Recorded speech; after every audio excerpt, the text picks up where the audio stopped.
Hello, I'm the Dark Master, and welcome back to the Kirby Right Back at Your Retrospective. In today's installment of the Retrospective, I shall be covering episode 61, Fitness Fiend, or as it's known in the Japanese original, Fatastrophe, Snack Junkie.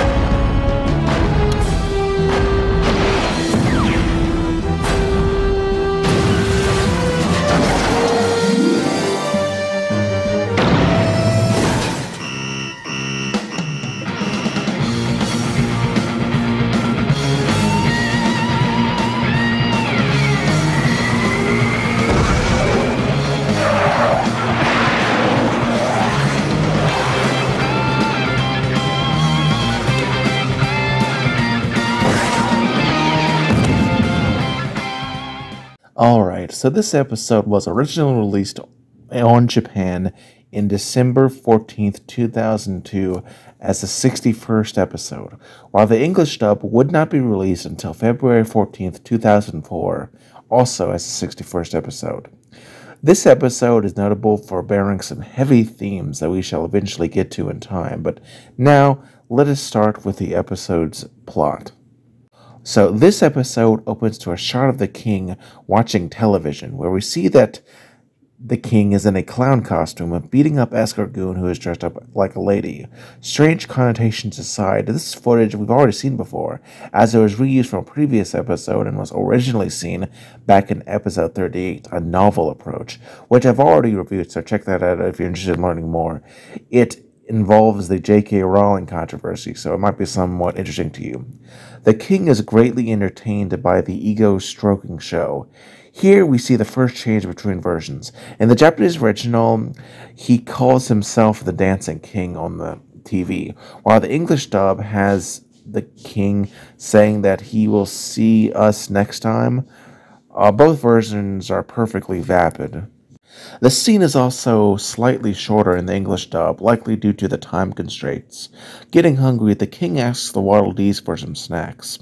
They seem rather confused at this request, as we cut to the king, who is rather annoyed at their incompetence. It is here that we see the next change between versions. On the television screen in the background, in the Japanese original, we see the English words presented by Holy Nightmare Company, Deity Incorporated and Holy Nightmare Apparel. It was in the English dub replaced by the enemy logo in the style of Walt Disney Company's logo. Honestly, both of them work well enough to convey the theme of, corporate slop. The king sees some chips and gets excited. It is here that we see the next change between versions in his dialogue. The Japanese original, he, upon seeing them, says, "Oh yeah, that's it," while the English dub changes to the king saying, "Snack food, oh boy." Honestly, I can't say either version is particularly better, because both very well convey the gluttony of this petty tyrant. As the king reaches the chips, however, the Waddle Dees stop him, which annoys the king by getting in the way of his food that he so desperately wants. In the Japanese original, he threatens the Waddle Dees with the death penalty. The English dub is seeking to remove explicit references of mortality in their programming, has him petulantly tell them that nobody gets in his way of a snack. Honestly, I don't enjoy the censorship 4Kids is infamous for, and it is something that I think needs to be called out, but honestly, both versions do a fine enough job conveying the pettiness of the king. In either version, the king pulls out a bag of chips, as we see the next change between versions. In the Japanese original, the bag of chips bears the English word chip upon them. Yet for some reason, despite being perfectly fine English, 4Kids saw fit to airbrush the text off the bags, which is perhaps the stupidest instance of censorship I've seen so far in the anime. And as we shall see, it must have taken a lot of effort, because certain scenes have a lot of chips bags in them, so it just seems like a waste of time. Also, for those curious, the exact flavors are also altered between versions.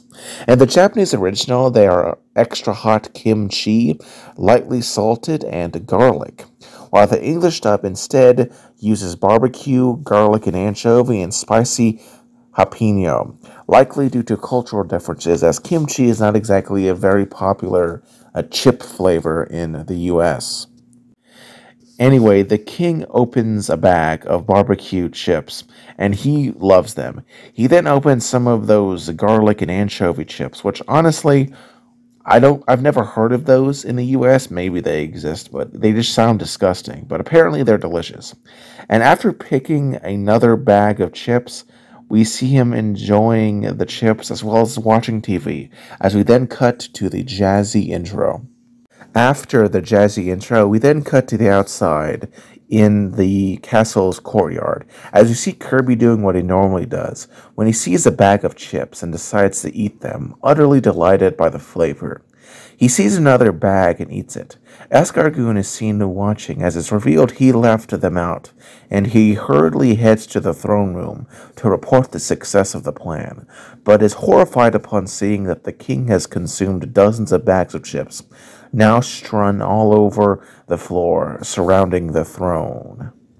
The king, ignoring his presence, talks about how sitting around all day makes him hungry, something that I'm sure quite a few people of size can relate to.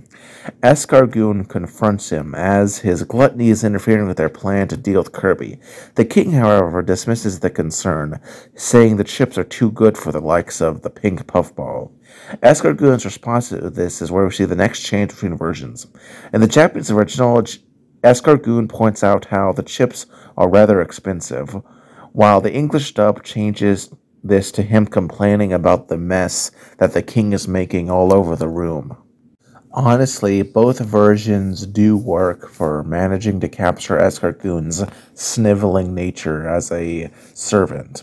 And the Japanese version, honestly, has a bit of a better vibe, as it seems more connected to the broader plot that the two are doing, while the English dub, it just seems sort of like disconnected whinging session.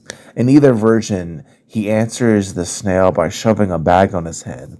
Escargoon describes the king as being as large as a couch and filled with potatoes, a literal couch potato, if you will.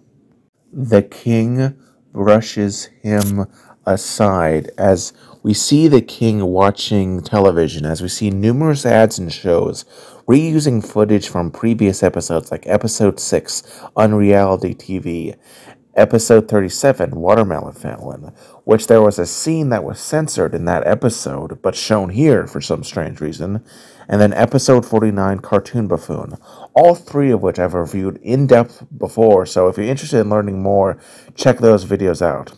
Resuming with the plot, Escargoon warns the king of the consequences of his lazy behavior, but Deity ignores him and decides to start watching a movie, as we see the next series of changes between versions. In the Japanese original, King Dedede makes a direct reference to Gojira.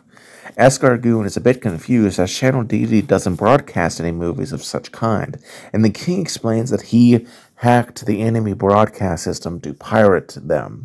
Escargoon is concerned about this due to being, well, a crime, but Dedede says it's not a crime if the government is doing it. As someone who, in general, opposes government corruption and supports piracy, it's kind of conflicting to me. Though, then again, Enemy is a pretty terrible company, so I guess I'd be willing to look past it just this once, but still, overall, it's very confused dialogue. The English dub, out of concern for parents complaining, changed this to Escargoon saying, "Why watch a movie about a monster when he can just order one?" But the king says that he doesn't want to. Honestly, I think the Japanese original is a bit better, if at least a bit more substantive than the English version. Escargoon says that the king is nuts, which causes the king to ask for some nuts as they sound delicious. We then cut to that night. Escargoon is shocked when the king doesn't want any dinner, preferring to eat more chips.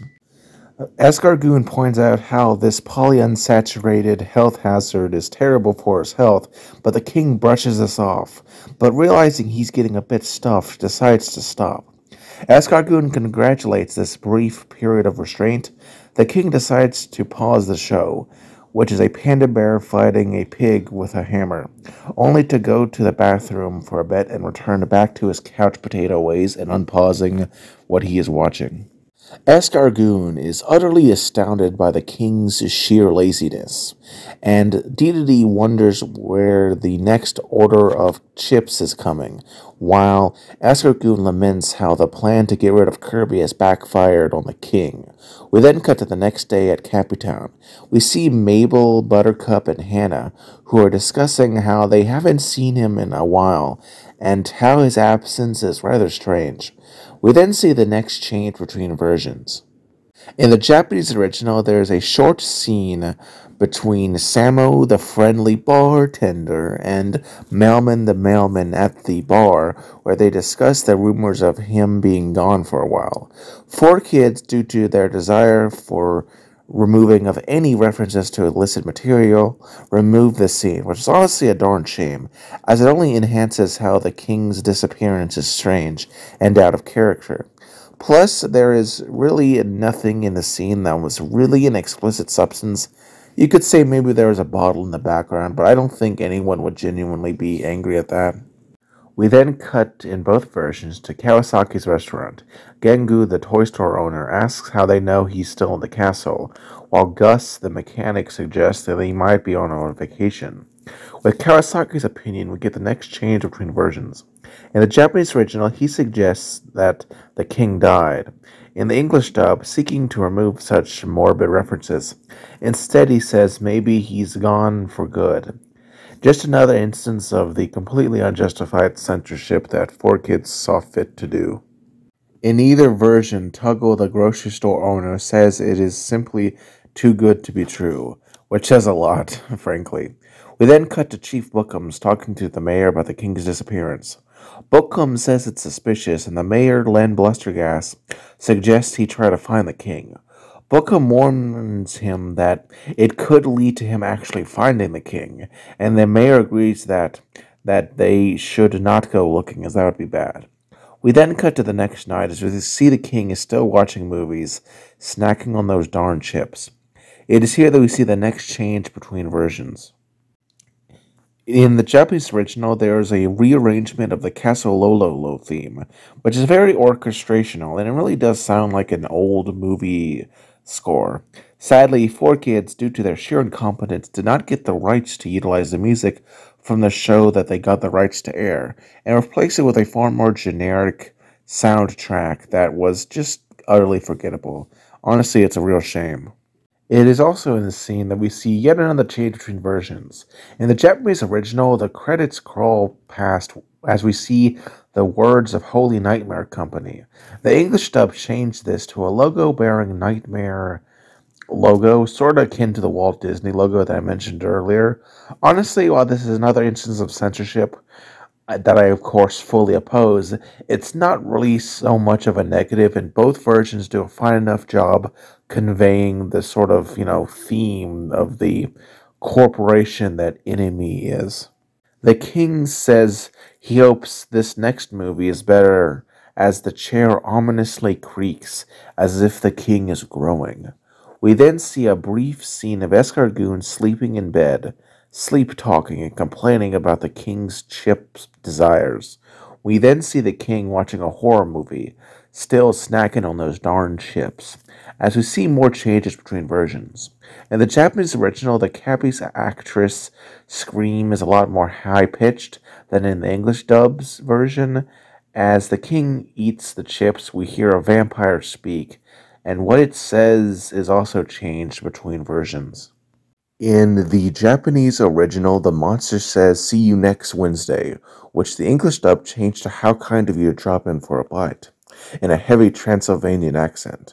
It's rather strange, as I think the Japanese original is a reference to that will work really well with the English, because it closely aligns with the "See you next week" commercials that four kids often did. Regardless, the king continues to eat, as the throne continues to sink into the ground under his weight. We then cut to the next morning as we see Tiff and the family discussing the absence of the king. Tuff wonders why this is the case, while Tiff suggests he might be planning something. Ladylike suggests that Kirby may know, as he slept over at the castle, as we see the pink puffball sleepily walking up to the table.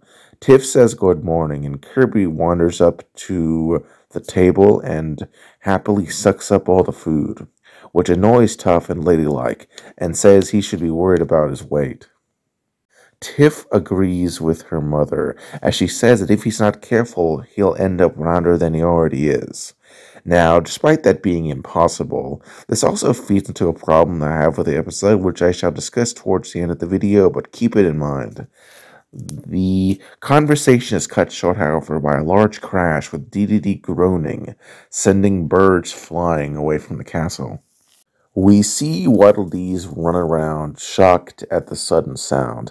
The family leave their room concerned as we see Escargot running past them towards the throne room. Tiff, Tuff, and Kirby follow after him, and their parents do the same quite soon afterwards. Eventually, Escargot arrives in the throne room and screams in shock. Tiff, Tuff, Kirby, Ladylike, and Cerebrum are similarly astounded as they see the king has become a massive fat blob. Indeed, he's almost as fat as Pimp Monk is. Escargoon explains that he's tried to warn the king of the dangers of the chips, but he wouldn't listen. Tiff and her father are astounded that a simple snack food could have such a massive impact on a person over such a short timetable. Escargoon, after making a rather tasteless joke, begins laughing at the king's expense. Tiff says he's really packed on the pounds, and after another snide remark from her brother, Cerebrum says that they'll have to do something to help the king, who simply demands more chips. Tiff, showing some rare, genuine concern for the king's well-being, says he can't keep doing this to himself. Escargoon begs him to stop, and Cerebrum says that they must take him to a doctor. We then see the Waddle Dees having to break down a wall so that the king can escape the throne room. It so reminds me of that one episode of the Jerry Springer Show with the really fat guy who kind of looks like Pip Monk. The Waddle Dees, with great effort, manage to lift the king, and led by Waddle Doo, head towards the town. Meanwhile, Kirby hops on the king's belly like a trampoline. The king complains that he doesn't want to go on a trip while on an empty belly. Escargoon says that the king should give his mouth somewhat of a rest, while Tiff tells Kirby to stop jumping on the king. We cut back to the town as the mayor and the other townsfolk are astounded by the arrival of what first is thought to be a float until its nature as the king is deduced.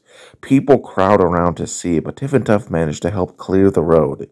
Chief Bookums laughs at how he looks like a parade float, while Mailman the Mailman says he's so big he'll need his own zip code.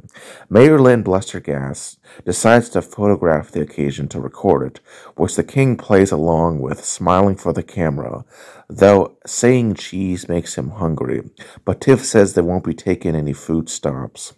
Professor Kira comments on DDD is now king-sized, and Kawasaki says he'd love to cook for the king. Sammo the bartender says he's been living large, while Mabel comments that his body size now matches the size of his ego. We see Honey, Iroh, Spikehead, and their parents watching the king passing by.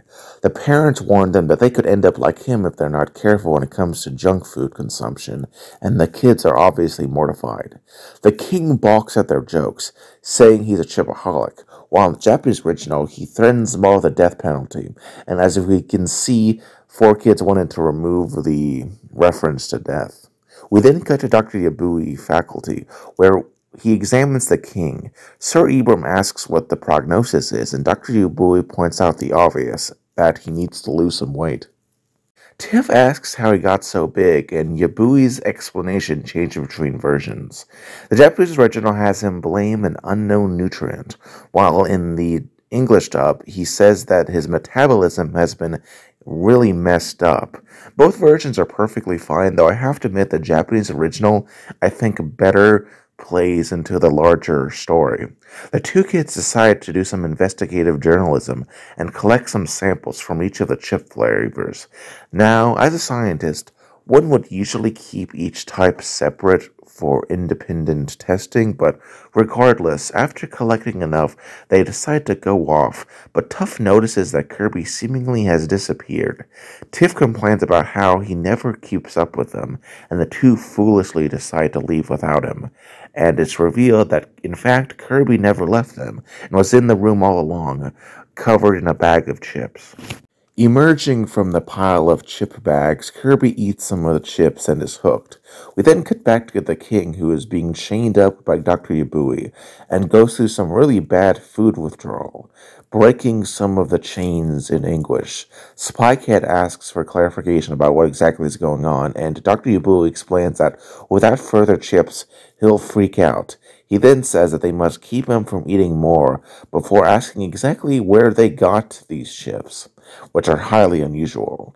Escargoon, instead of answering, decides to obfuscate and get angry, saying that he's a doctor, not a detective. We then cut to Tiff's room as she does some Breaking Bad type chemical tests to determine that the chips are filled with a dangerous chemical that will cause someone to bloat up like a big fat balloon if digested. The name is changed between versions. In the Japanese original, it's called flabbershine, while the English dub changed it to pufferzine. Honestly, both work fine, and it is based off how certain chemicals can have negative impacts on health if ingested, that certain companies use to cut down on prices. After explaining what it is, Tiff wonders who'd put it in a product, as it's so irresponsible. We then cut to them at Tuggle's grocery store. Tuggle says the bags don't have any manufacturing label on them, and Tiff asks how they will figure out who it is. Then Tuff and Lola look at all the bags, and they realize that it's none of them. Tiff deduces that since none of the companies at the store made it, only one company would stoop to such a level, as she explains to Meta Knight that Nightmare Incorporated made them. Tiff says they probably planned to have Kirby eat them, so they could take advantage of his weakened state and release a monster on him. Tuff laughs and says the king fell for his own trap. Meta Knight also chuckles at the king's incompetence, but says Kirby is still in danger of eating the snacks. Tiff and Tuff realize that they did lose Kirby in the throne room, and they rush back to save Kirby, but are too late, and he has become a massive fat blob. Now, I'm going to be completely honest. This doesn't make any sense. In the games, this guy eats tens of thousands of people and food items, yet never gains a pound, but supposedly a few bags of chips makes him bloat out to rival Pimp Monk in pure fatness. Even if we limit ourselves to the anime, we know that he doesn't actually digest anything he eats, as his stomach is more like a pocket dimension where stuff is held in freaking bubbles. So the pufferzine wouldn't really impact him in the same way that it did the king. And even if, let's say, the pufferzine could impact Kirby, hypothetically speaking, simply not enough time has passed. It took DDD at least a day, if not a few days, to balloon out. Kirby's had at most like an hour or two. One may say that I'm being a little too CinemaSins here. I would say those people just have an irrational hatred of CinemaSins, but I do think it's a problem that will be returned to when I discuss the themes of this episode, and it does negatively impact it to a certain extent. Resuming with the plot, we see him watching footage from episode 49, Cartoon Buffoon. This is especially ironic, as in that DDD's failed pilot, Kirby is a huge fat monster, and now Kirby is the size he was in that parody that DDD made. Tiff falls over shocked, while Meta Knight points out the obvious, that he has grown. Kirby goes to grab some chips, but falls over. Meta Knight then says he has fallen and cannot get up, which is a reference to that famous Lifeline commercial about the old lady falling over. I've fallen, and I can't get up! Tiff laments Kirby's state, but here's King Dedede approaching, and they roll him out of sight. With great effort, we see Escargoon prop up the king thanks to the help of a bunch of Waddle Dees, and calls up the enemy sales guy. The sales guy happily greets the king, who complains about what happened to him. The sales guy points out how it's not their fault, as he was the one who ate the chips that they made specifically for Kirby, not the king, who can't control his appetite. The king says that no one could resist those chips, that they're too delicious. Tiff then confronts the king, who, lacking self-awareness, laughs at Kirby's pitiful, morbidly obese state. Tuff points out how he and Escargoon shouldn't laugh, as they're in a similar state, and Tiff explains this is a dangerous situation for both of them, as if they get any bigger, they could pop. The king, after laughing, stops and demands enemy fix this, and the sales guy sends over an expensive exercise instructor, as we see what is essentially the monster of the week. Since he's introduced here, let's discuss him for a bit now. So this is Max Flexor, or as he's known in the Japanese original, Mr. Macho. As we can see by his design with a poofy-haired, heavily tanned figure, he's clearly meant to draw visual inspiration from gym people. In fact, there are 3 people referenced by this guy. His overall design and name in the Japanese original come from Randy Savage, who was a famous wrestler also known as Macho Man. Oh yeah!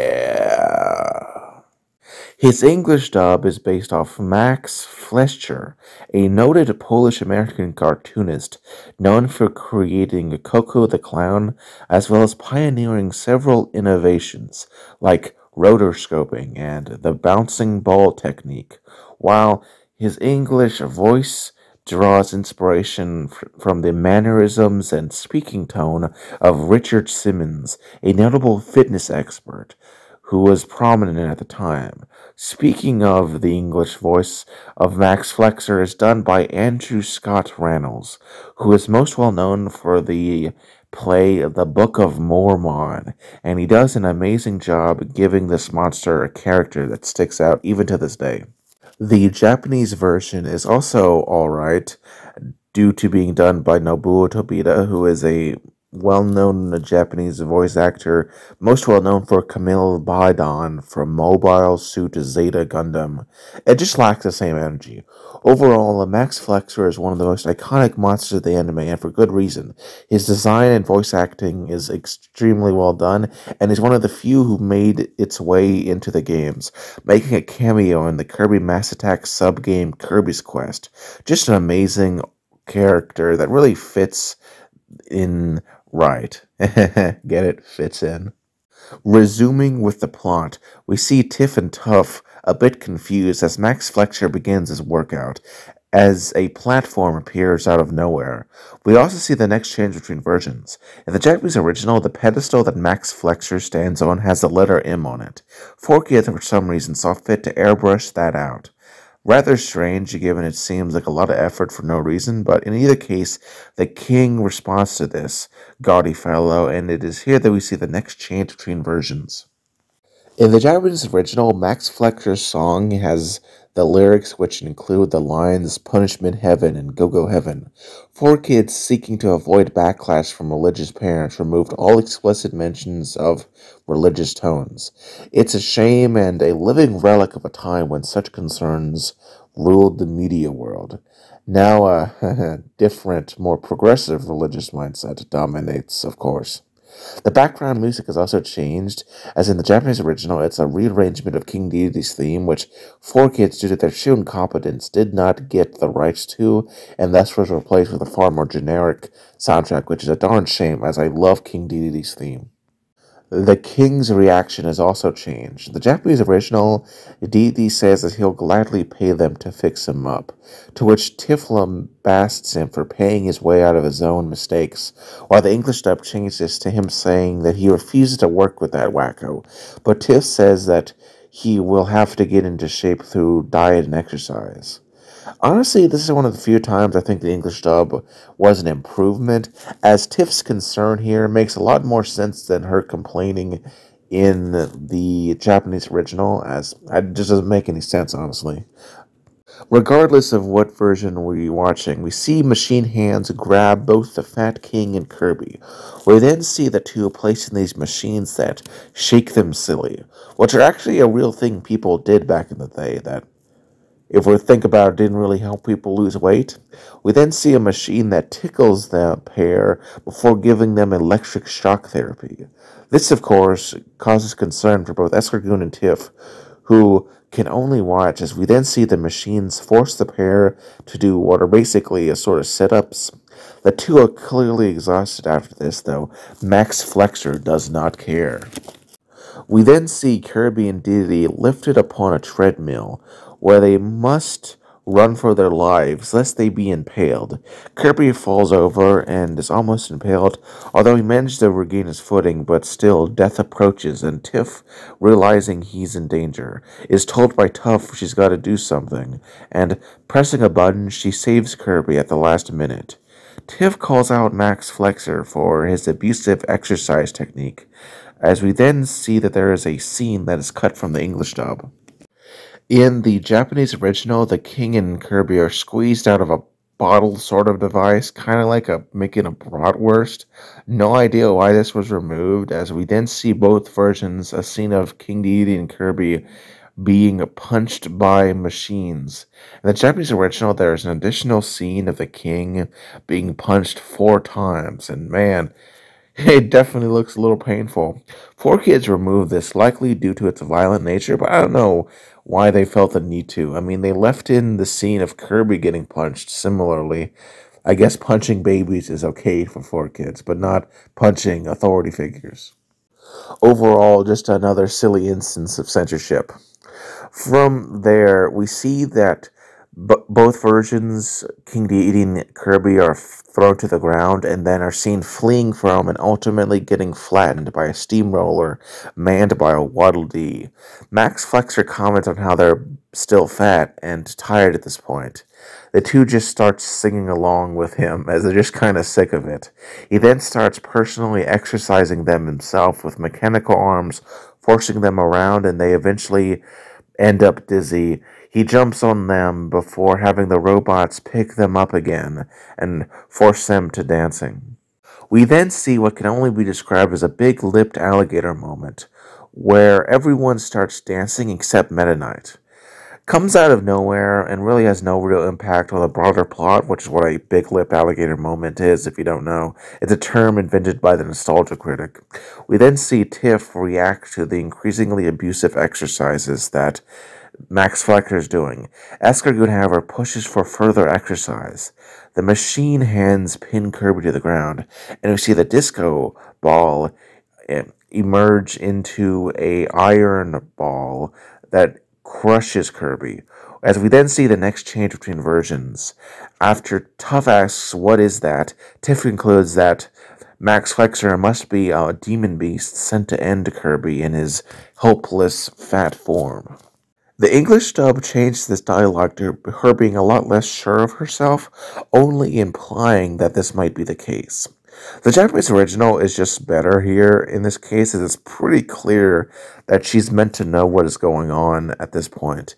In either version, we see Max Flexor point and have the mace fall upon Kirby. It is here we see the last 2 changes between versions. In the Japanese original, there's a brief scene of Kirby holding his breath before releasing the chips. In the English dub, this is removed, and honestly, nothing of real value was lost here. As we see Kirby spit out all of those undigested chips, which only further makes him getting fat make no sense, in the Japanese original, we hear the background music change from Dedede's theme from Kirby Superstar to an arrangement of A New Wind for Tomorrow, which was the credits song for the original Dreamland.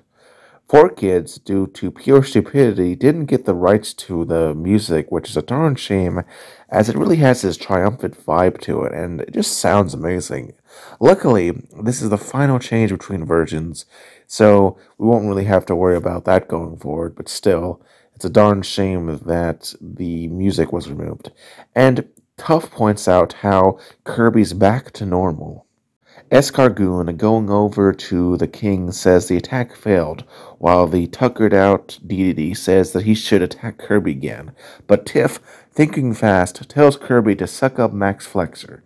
He does so, but only manages to suck up the headset, and this causes him to become...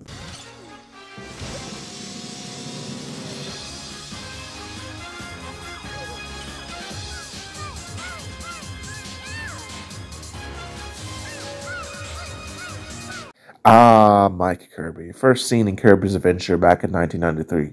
I've already discussed his ability in depth in a previous episode review, that being episode 31, Abusement Park, if you want to learn more. But to keep it brief, It made a good transition into the anime, and the headphones are a neat touch that really makes it stand out. Tiff instantly regrets her decision as Mike Kirby is terrible at singing. We see Escargoon, Tiff Tuff, the enemy sales guy, Meta Knight, and Max Flexer wince in pain as Kirby sings his dreadful song. It gets so bad that the enemy sales guy eventually decides to cut his losses and instead of simply muting the screen, decides to just end transmission. Sadly, Max Flexer is not so lucky, and the music is so bad that not only does it break his glasses, it causes him to explode, which causes the roof to collapse as we see Tiff, Tuff, and Meta Knight falling down. Tiff says Mike Kirby doesn't know when to stop, and Meta Knight agrees as these three just fall out the episode. We don't know what happens to them. We cut to that night as we see Dee and Escargoon emerge from the rubble. The king is back in shape, albeit he still gets a little depressed after hearing Escargoon lecture him on health issues. This is cut short, however, by Kirby emerging from the rubble. Dee and Escargoon flee for their lives, utterly afraid, while the episode ends with Kirby winking at the camera after singing a bit as it fades to black. Now, let's talk about the positives, negatives, and my final thoughts on this episode as a whole. Starting with the positives, I must say that Max Flexer was a really amazing antagonist, and it was cool to see him make it into the games to some extent. Hopefully more anime-exclusive characters will get a chance to do so as well. Mike Kirby, for a second and last full appearance, not counting a cameo in episode 64, the Kirby quiz, which I will review in time, really went out with a bang. That gave this episode a thrilling conclusion and managed to stick out from its initial appearance and not just be a bland repeat. I also thought that Tiff and Meta Knight were well implemented in this episode. They weren't just exposition. This next topic is sort of a transition between the positives and the negatives, but I think I've delayed long enough as to what's perhaps the most meaty part of this episode, the theme. Now, this episode was released in the early 2000s. During this time, the issue of childhood obesity had become an increasingly more of an issue. While yes, older shows had expanded upon this issue, like say, Galaxy Express 999's episode Idle One's Mirror, it was during this period that many shows decided to do an episode addressing the issue. The two most famous examples are Fairly Odd Parents episode Just Dessert and Lilo and Stitch episode French Fry. In terms of the theme itself, there's sort of a spectrum. Some focus on a single character struggling with the weighty issue. Others have multiple characters do it. Some have all the characters in a certain area do it. I personally lean towards the whole area side of the spectrum since it sort of better focuses and shows off how this is a pandemic, society level issue. But I do think all takes on the spectrum have some merit. Unfortunately, this sort of story has become less and less frequent, which is due to a combination of factors not relevant to this review and frankly could make their own video, though don't hold your breath as I'm not particularly interested in talking about that. And it's a shame as I think it's a good message on a problem that has only gotten worse as time goes on. I would be lying if I said that this was one of the weaker instances, though. As I've said it before, but Kirby getting large is just stupid, especially in the context of the anime. The king is fine because he has like a lot of bad behaviors, unhealthy decisions, and he digests food the normal way. Due to this, I think this episode is weakened because of the floundering of the theme. If perhaps the whole town was hooked, then the theme could have been salvaged, but as it is, it's just sort of limp and not really all that effective. As for other negatives, I have to say, the censorship in this episode is pretty nonsensical. I mean, what in the name of Miyamoto is wrong with the English word chip? Why would you airbrush that out? That seems like such a wasted effort. One criticism I will push back on is that Deity and Kirby's size is considered by some to be inconsistent through the episode. I think this is more due to the perspective of certain scenes as opposed to their size actually changing, but it didn't really negatively impact the episode, honestly. Overall, this is a rather strange episode to talk about. It's not terrible, only 2 episodes in this anime are, nor is it amazing, nor is it even somewhat bland or forgettable, as some later episodes are. It's perhaps the one episode in this anime that most needed a rewrite/revision. I'd say watch it, but do so with an open mind, because it's just kind of weird. Like I can't put it in a category. It's just its own sort of thing, you know. I'm the Dark Master. Subscribe if you like this video, and join me next time on the Kirby Right Back at Your Retrospective. Have a wonderful day.